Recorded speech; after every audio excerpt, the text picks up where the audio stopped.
आज शेवटचा म्हणजे तिसरा तालुका म्हणजे भोर तालुका या तालुक्यातील प्रमुख कार्यकर्त्यांची बैठक घेतली आणि त्या कार्यकर्त्यांच्या बैठकीमध्ये कार्यकर्त्यांचं जे मत आहे ते आजमावून पुढील राजकीय भूमिका घ्यायची अशा पद्धतीचा निर्णय माझा होता आणि म्हणून मी आता ती भूमिका त्या ठिकाणी घेण्याचा निर्णय घेतलेला आहे।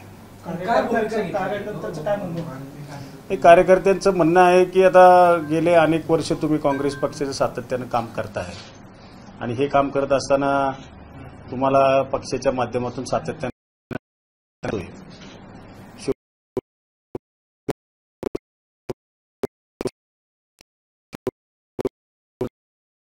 सुद्धा दुसऱ्या पक्षामध्ये जावं लागेल आणि त्या पद्धतीने आज झालेला आहे। आता आपल्याला निश्चितच पाहिलं असेल देशामध्ये किंवा राज्यामध्ये भारतीय जनता पार्टीचं सरकार त्या ठिकाणी आहे आणि म्हणून कार्यकर्त्यांचं सगळ्यांचं मत आहे की विकास कामाला जर गती या मतदारसंघात आपल्याला द्यायची असेल तर भारतीय जनता पार्टीमध्ये आपण प्रवेश करावा अशी कार्यकर्त्यांची भूमिका आहे। संग्राम थोपटे म्हणून काय भूमिका घेणार आता कार्यकर्त्यांचं तर मत जाणून घेतलं तुमची वैयक्तिक माझी वैयक्तिक भूमिका मी पहिली स्पष्ट केली होती। कार्यकर्त्यांशी संवाद करून मी माझी भूमिका ठरवणार आहे। आता कार्यकर्त्यांचं सगळ्यांचं बहुतांश मत आहे की तुम्ही राजकीय भूमिका ही भारतीय जनता पक्षाच्या माध्यमातून घेतली पाहिजे आणि तिथंच आपल्याला योग्य तो न्याय मिळेल अशी कार्यकर्त्यांची भावना आहे। तुमची भावना कसा साधारणतः या संदर्भात काही बोलणं झाले का? पुढील पक्षप्रवेश कसा असेल काय असेल? साधारणतः पक्षप्रवेशाच्या बाबतीमध्ये येणाऱ्या 22 तारखेला म्हणजे मंगळवारी आता दिवसभरामध्ये म्हणजे सकाळच्या वेळेत साधारणतः पक्षप्रवेश होईल आणि त्या पक्षप्रवेशाला माननीय देवेंद्रजी फडणवीस साहेब मुख्यमंत्री महोदय त्याचप्रमाणे माननीय बावनकुळे साहेब असतील माननीय रवींद्रजी चव्हाण साहेब असतील यांच्या उपस्थितीत माझा प्रवेश त्या ठिकाणी मुंबईला होणार आहे।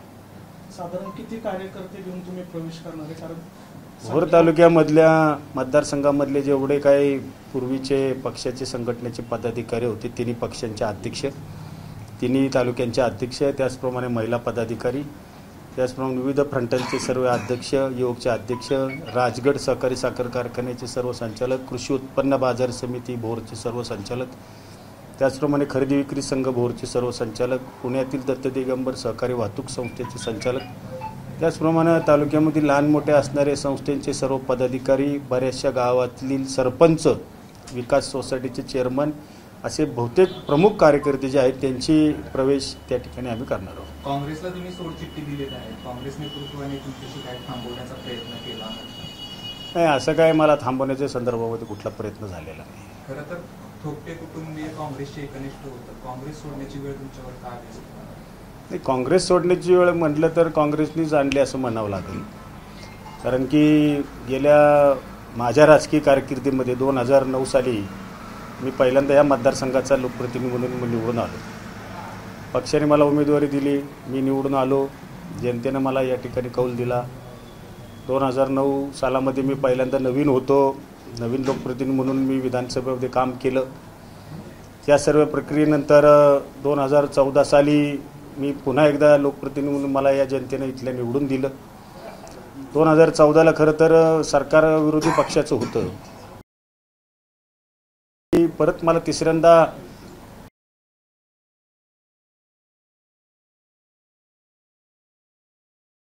साली ज्या वेळेला ही संधी मिळाली त्यावेळेला कोणालाही असं वाटत नव्हतं की राज्यामध्ये महाविकास आघाडीचं सरकार सत्तेमध्ये येईल। अचानकपणे तिन्ही पक्षांची एक युती झाली आणि त्या युतीमधून साधारणतः अशी परिस्थिती निर्माण झाली की हे सरकार आता या ठिकाणी सत्तेमध्ये येईल आणि म्हणून महाविकास आघाडीचं सरकार सत्तेमध्ये आलं। काँग्रेसच्या वाट्याला 12 मंत्रिपदं मिळाली। खरं तर पुणे जिल्हा हा राजकीयदृष्ट्या सेन्सिटिव्ह जिल्हा किंवा पश्चिम महाराष्ट्रामधला एक मोठा जिल्हा म्हणून याच मतदारसंघात किंवा या तालुक्यामध्ये किंवा या पुणे जिल्ह्याला निश्चितच मंत्रिपद मिळेल आणि ते मिळत असताना सिनियरिटी असेल किंवा तुमच्या काँग्रेस पक्षातला कार्यकाळ असेल याचा विचार करता संग्राम थोपटे म्हणून मला संधी मिळेल अशी कार्यकर्त्यांची देखील भावना त्या ठिकाणी होती। तिथं संधी थोडक्यात मिळाली नाही। ठीक आहे म्हटलं संधी मिळाली नाही पक्षश्रेष्ठींचा निर्णय असतो तो आम्ही मानला त्या पद्धतीने कामकाज सुरू ठेवलं। नंतर 2 वर्षानंतर परत एकदा विधानसभेच्या अध्यक्षपदाचा राजीनामा माननीय नानाभाऊ पटोलेंनी दिला. म्हटलं आता आपल्याला पूर्वीच्या काळात संधी मिळाली नाही, आता आपल्याला संधी मिळेल अशी अपेक्षा होती. मी दिल्लीला सुद्धा पक्षश्रेष्ठी असतील, वरिष्ठ नेतेमंडळी असतील, महाराष्ट्र प्रदेशचे वरिष्ठ नेतेमंडळी असतील, यांच्याशी सुद्धा सातत्यानं संपर्कात होतो. बहुतांश आमदारांचं सुद्धा मनोगत मत माझ्याबद्दल होतं की यांना अन्याय झाला, यांना संधी मिळाली पाहिजे. परंतु त्याही निवडणुकीमध्ये संधी मिळाली नाही. किंबहुना एवढं मोठं संविधानिक पद हे जवळपास वर्षाहून अधिक काळ त्या ठिकाणी रिक्त राहिलं. त्यानंतर देखील परत एकदा तिसऱ्यांदा सरकार सत्तेतून गेल्यानंतर परत विरोधी पक्षनेतेपदाची सुद्धा संधी त्या ठिकाणी मिळेल अशी अपेक्षा होती. ठीक आहे, आता तिथं सेवाज्येष्ठता या सगळ्या गोष्टीचा विचार करून तिथं सुद्धा पक्ष प्रमुख नेत्यांनी त्या पद्धतीचे निर्णय घेतले. कार्यकर्त्यांची भावना आता अशी झाली की सातत्यानं तुम्ही ज्या वेळेला पहिल्या टर्मला निवडून आला त्यावेळेला ठीक आहे, तुमचा अनुभव नव्हता, तुमची सिनियरिटी नव्हती. सलग 3 वेळेला तुम्ही निवडून येत आहे. पुण्यासारख्या जिल्ह्यामध्ये तुम्ही मोठ्या शक्तींच्या विरुद्ध निवडून येत आहे आणि येऊनसुद्धा तुम्हाला राजकीयदृष्ट्या पक्षाकडून ताकद दिली जात नाही. परिणामी विकास कामांना सुद्धा या तालुक्यामध्ये ज्या पद्धतीने तुम्ही काम करताय ते ठीक आहे, परंतु अधिकचं झुकतं माप त्या ठिकाणी मिळण्यासाठी आपल्याला आता कुठेतरी बदलाचा निर्णय घेतला पाहिजे अशी कार्यकर्त्यांची भावना होती. मला बऱ्याच वेळेला कार्यकर्ते भेटायचे, बोलायचे, आपल्याला डावललं जाते, आपण निर्णय घेतला पाहिजे. परंतु गेल्या अनेक वर्षापासून आम्ही एका कुटुंबामध्ये वावरलो. काँग्रेस पक्षामध्ये आज मी गेल्या अनेक वर्ष काम केलं आहे, माझ्या वडिलांनी काम केलं आहे. खरं तर दुःख वाटतंच निश्चितच, परंतु शेवटी आता तालुक्याचं भवितव्य असेल, तालुक्यातील असणाऱ्या विविध प्रश्नांच्या सोडवणुकीकरता असेल, विकास कामाच्या सोडवणुकीकरता असेल, हा निर्णय आता आम्ही त्या ठिकाणी घेतलेला आहे. दादा, असे म्हटलं जाते की तुमच्यावर दबाव होता म्हणून तुम्ही पक्ष प्रवेश करताय, अशा चर्चा सुद्धा होतात. नाही, मी बघा मी कोणाच्या दबावाला कधी बळी पडलो नाही. गेल्या लोकसभेच्या निवडणुकीमध्ये तुम्ही पाहिलं असेल, या भोर तालुक्यामध्ये ज्यावेळेला लोकसभेची निवडणूक झाली त्यावेळेला महाविकास आघाडीचं काम आम्ही प्रामाणिकपणे त्या ठिकाणी केलं. दिवसाचा रात्र केला. सकाळपासून आम्ही प्रचारामध्ये सहभागी असायचो. केले सांगण्याचं कारण म्हणजे काय उपकार केले असं सांगण्याचं कारण नाही, महाविकास आघाडीचा धर्म पाळण्याचं मी काम केलं. मध्यंतरी मला पुण्यामधल्या कसबा मतदारसंघाची सुद्धा पोटनिवडणुकीची जबाबदारी माझ्यावरती दिली होती. मी जवळपास 1 महिनाभर सुद्धा तिथं प्रचारामध्ये सर्व यंत्रणा त्या ठिकाणी घेऊन आम्ही तिथं काम केलं. मी म्हणत नाही माझ्यामुळे दंगेकर निवडून आले, परंतु पक्षाचा जो आदेश होता त्या आदेशाप्रमाणे मी तिथं देखील इमाने बरे काम त्या ठिकाणी केलं. पक्षाने मला बऱ्याच वेळेला निरीक्षक म्हणून मग कधी कर्नाटकमध्ये असेल, कधी लातूरला असेल त्या ठिकाणी पाठवलं. मी तिथेही प्रामाणिक काम केलं आणि तुम्ही रिझल्ट पाहिले तर त्या ठिकाणचे बरेचसे उमेदवार हे पक्षाच्या माध्यमातून निवडून येण्याचं काम तिथं झालेलं आहे. त्यामुळे असं काय कुठल्या दबावाखाली मी निर्णय कधी घेतला नाही, आजपर्यंत कधी त्या पद्धतीची माझी वाटचाल नाही. शेवटी कार्यकर्त्यांची सुद्धा घुसमट होत होती आणि शेवटी सातत्यानं तुम्ही जिथं निष्ठेने राहताय तिथं निष्ठेने तुम्हाला त्या ठिकाणी त्या पद्धतीचं जर का योगदान मिळत नसेल तर त्या पद्धतीची कार्यकर्त्यांची ती भूमिका होती. राजगड कारखान्यामुळे तुम्ही हा निर्णय घेतला अशी चर्चा आहे बोर्डमध्ये. नाही, राजगड सहकारी साखर कारखाना एक सहकारी संस्था आहे. आपण पाहिलं असेल, माझी लोकसभेच्या अगोदरच या राजगड सहकारी साखर कारखान्याची मान्यता असल्याची बातमी आपण प्रसिद्ध केलेली होती. ती अगोदरच निवडणुकीच्या अगोदर प्रसिद्ध झालेली होती. निवडणुकीनंतर ती माझं कर्ज जे मिळालेलं कर्ज होतं ते त्या ठिकाणी तुर्तास स्थगित ठेवण्यात आलेलं आहे. माझं कर्ज रद्द केलेलं नाही, तुर्तास स्थगित आहे. त्यामुळं तिथं एक निश्चित अडचण आहेच. आता माझ्यासारख्याला असं वाटतं हे सुद्धा आमच्या पक्षश्रेष्ठींनी सुद्धा ह्याच्यामध्ये लक्ष घालणं गरजेचं होतं ना. आज केंद्रामध्ये सरकार नाही, ठीक आहे, हा NCDCचा निधी होता किंवा राज्य सरकारला मिळालेला होता. मग केंद्र सरकारमध्ये विरोधी पक्ष म्हणून सुद्धा आवाज करण्याची गरज होती, आवाज तिथं उठवायला पाहिजे होता. राज्य सरकारमध्ये सुद्धा विरोधी पक्षनेते म्हणून आवाज उठवायला पाहिजे होता, पण तो उठवताना दिसत नाही. ठीक आहे, आता माझं व्यक्तिगत कोणावरती आरोप किंवा काय असं नाही आहे. आता मी माझ्या पद्धतीनं माझं कुटुंब असेल, मी आजपर्यंत इमाने इतबारे पक्षाचे प्रामाणिक काम केलेलं आहे. आता काय सर्वसामान्य कार्यकर्त्याची भूमिका जी आहे ती आता त्या ठिकाणी मी जाणून घेतलेली आहे आणि आता मी या निर्णयाप्रत आलेलो आहे. पण हे सगळ्या गोष्टी होत असताना भाजपमध्ये बाकी पण पक्ष होते, मग भाजपमध्ये जाण्याचं काय? हे भाजप हा एक मोठा पक्ष आहे आणि दुसरी गोष्ट आज केंद्र सरकार असेल, राज्य सरकारमध्ये सुद्धा एक मोठ्या पद्धतीचं संख्याबळ असणारा पक्ष आहे आणि परिस्थिती पाहिली तर विकास कामाला अधिकची गती भाजपच्या माध्यमातून या मतदारसंघात मिळेल अशी मला आणि आमच्या कार्यकर्त्याला अपेक्षा आहे आणि तशी खात्री आहे, म्हणून आम्ही त्या संदर्भातलं पाऊल उचलतो. पण काँग्रेसमधलं अंतर्गत राजकारण जे होतं त्याचा फटका बसलाय. अंतर्गत राजकारण कुठल्या प्रत्येक पक्षामध्ये असतं, त्याला काँग्रेस आहे अपवादात्मक आहे असं म्हणता येणार नाही. माझ्यासारख्याचं मत एवढंच आहे, मी ज्या वेळेला पहिल्यांदा निवडून आलो त्यावेळेला बाब वेगळी होती. मी सलग 3 टर्म निवडून येतोय.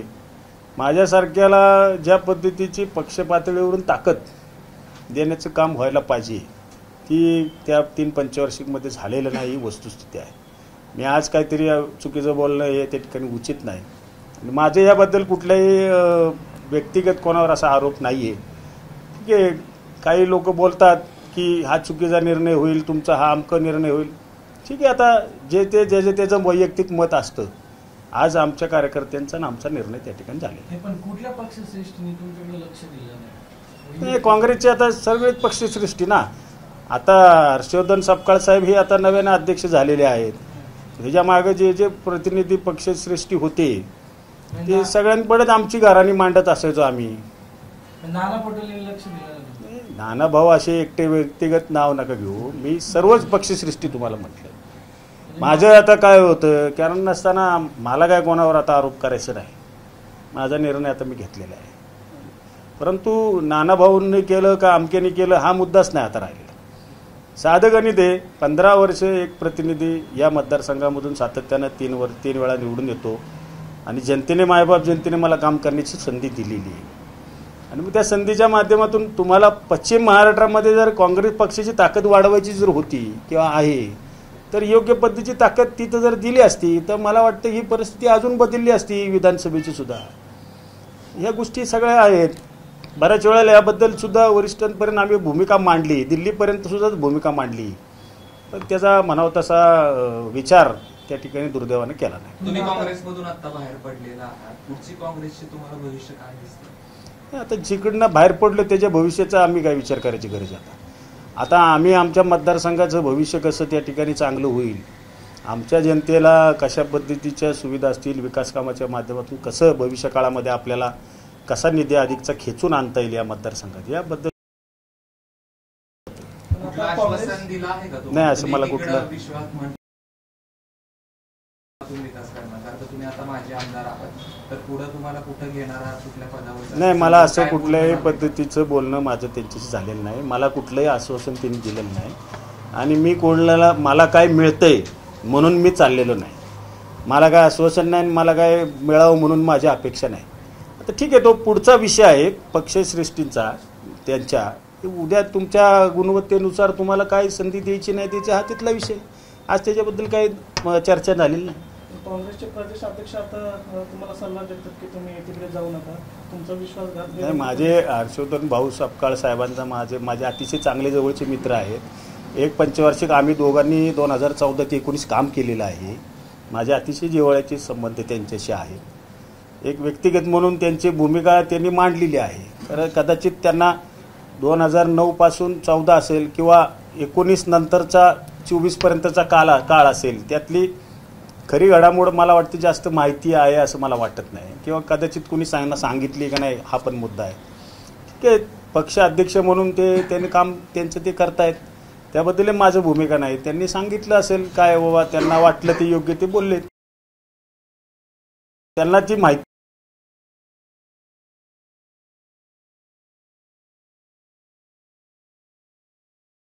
बघा, ही एका दिवशी नाराजी वाढत नाही, हे हळूहळू साचत आलेलं आहे. आता तिला सुरुवात कधी झाली? सुरुवात तशी म्हणायची म्हटलं तर 2019 नंतरच म्हणावं लागेल.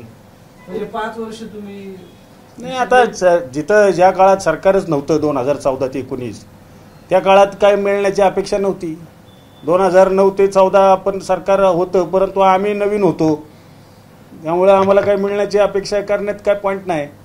2019 नंतर तुम्ही जर सिनियरिटीत असाल किंवा तुम्ही निवडून आलेला असाल आणि पर्यायानं सत्ता नव्हती पण ती आली, तर त्या सत्तेमध्ये संग्राम थोपटे म्हणून नाही, पक्षवाढीच्या दृष्टीनं पुणे जिल्हा, कारण की पुणे जिल्ह्याचं गणित काय आहे, पुणे जिल्ह्यामध्ये एवढे खासदार आणि एवढे आमदारांची संख्या आहे. पश्चिम महाराष्ट्र मग सोलापूर असेल, सांगली असेल, कोल्हापूर असेल, सातारा असेल, या 4 जिल्ह्यामध्ये पैकी सगळ्यात जास्त संख्या असणारा आमदारांचा पुणे जिल्हा आहे आणि सगळ्यात जास्त हायली सेन्सिटिव्ह असणारा, पॉलिटिकल सेन्सिटिव्ह असणारा पुणे जिल्हा आहे. इतर पक्षांचं सुद्धा हेडक्वार्टर असणारा पुणे जिल्हा आहे. तिथं पक्षाची ताकद तुम्ही वाढवण्यासाठी प्रयत्न करायला पाहिजे होता ना, तो होताना दिसत नाही. आणि तुमचं पश्चिम महाराष्ट्रामध्ये चांगलं वजन आहे, तुमच्यासोबत आणखीन काही लोक आहेत? नाही, मी माझ्या व्यतिरिक्त किंवा मतदारसंघाच्या व्यतिरिक्त कोणाशी संवाद साधलेला नाही. मी असं कोणाला म्हटलेलं नाही किंवा कुणाची बद्दल माझी चर्चा नाही. पण तुमच्यासारखे अनेक लोक जे आहेत की ते काँग्रेसमधून बाहेर पडण्याच्या तयारीत आहेत. कोणी राष्ट्रवादीत जाते, कोणी शिवसेनेत जाते, तुम्ही भाजपमध्ये चाललाय. मग ही काँग्रेस कुठेतरी महाराष्ट्रातली संपत चालली आहे. बघा, ह्याच्यामध्ये अनेक कारणं आहेत. आता माझंच उदाहरण घ्या, मी 3 पंचवार्षिक निवडणूक लढतोय. या पंचवार्षिकच्या निवडणुकीमध्ये आम्ही प्रचारासाठी आमच्या पक्षश्रेष्ठींना बोलवलं फॉर्म भरायला. म्हटलं कुठला मेळावा एक काँग्रेस पक्षाचा किंवा आघाडीचा म्हणून तुम्ही इथं सभा झाली पाहिजे, कोणी वेळ दिला नाही. दुसरी महत्त्वाची गोष्ट, मी निवडून पडल्यानंतर सुद्धा कुठल्याही पक्षश्रेष्ठीचा साधा फोन सुद्धा नाही. आता मला सांगा, महाराष्ट्रात असं काँग्रेसमध्ये कुठला आश्वासक चेहरा आहे की ते इकडं पाहावं आणि तिथं जाऊन तुमची खतखत व्यक्त करावी आणि प्रश्न मांडावेत आणि ते सुटतील, असा चेहरा कुठला आश्वासक वाटत नाही. अशी परिस्थिती आहे. भाजपमध्ये कुठला आश्वासक चेहरा वाटतो? मुख्यमंत्री देवेंद्र फडणवीस हे जर तुम्ही पाहिलं, आता एक आश्वासक नेतृत्व दिसते. मुख्यमंत्री म्हणून दुसऱ्यांदा ते काम करतायत आणि निश्चित मला वाटतं या मतदारसंघाला किंवा या जनतेला चांगल्या पद्धतीचं विकास कामाला ते साथ देतील अशी माझी अपेक्षा आहे. माझं मत आहे. महाविकास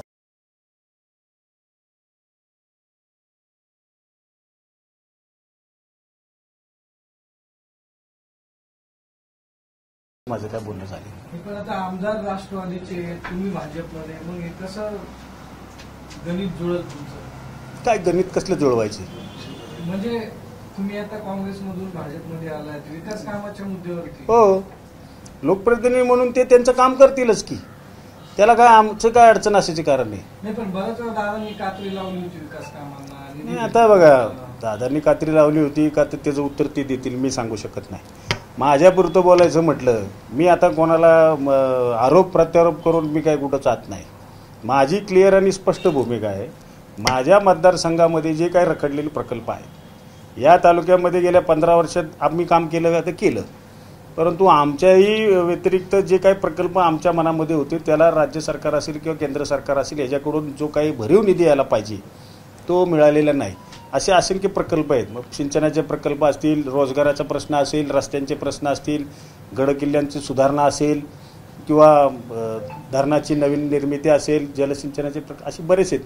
या संदर्भामध्ये खरं तर राज्य सरकार म्हणून तिथं निधी मिळाला पाहिजे, केंद्र सरकार म्हणून तिथून निधी आला पाहिजे, अशा पद्धतीचा आश्वासक चेहरा मला मुख्यमंत्री देवेंद्र भाऊ फडणवीस वाटतात.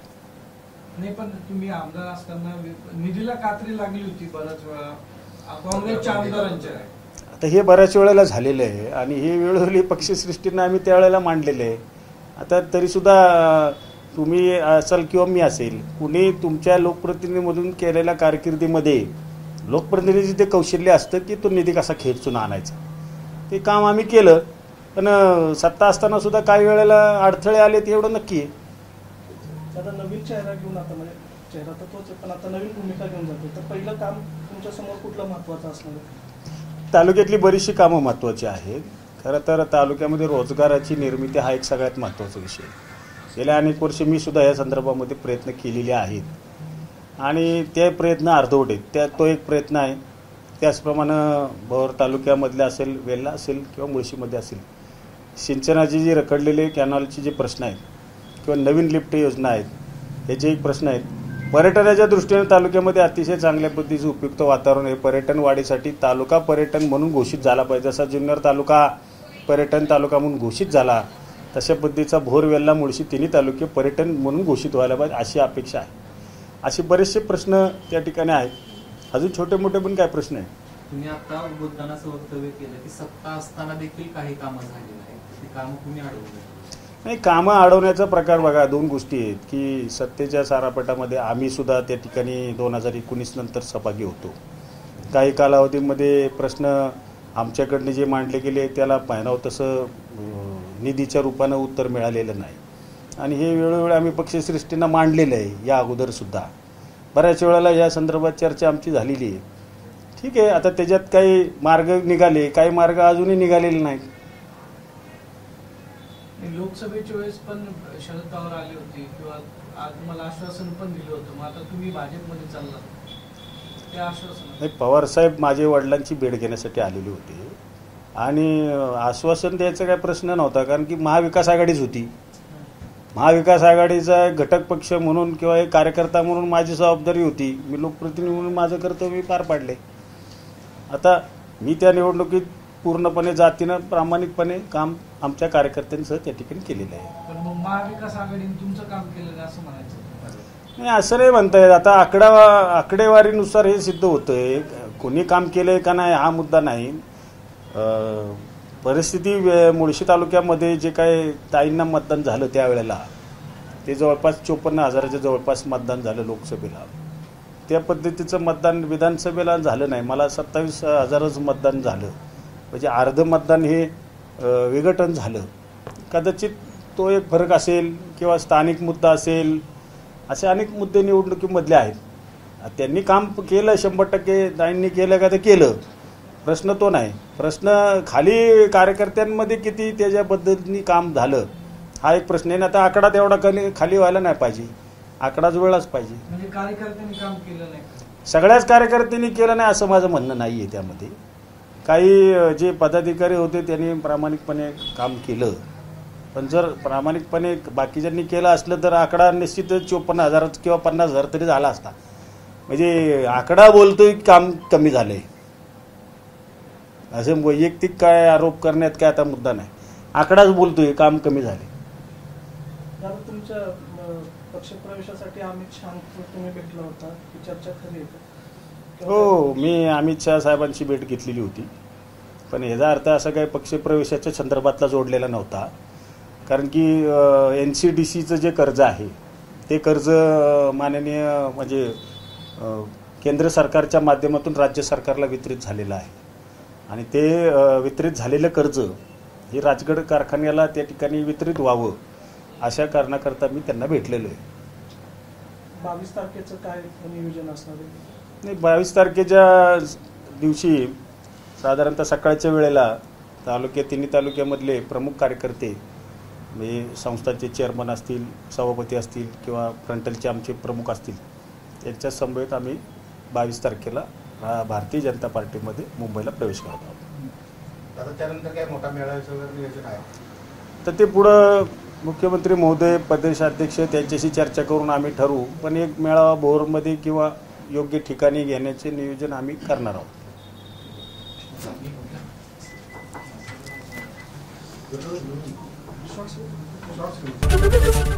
ABP माझा, उघडा डोळे बघा नीट.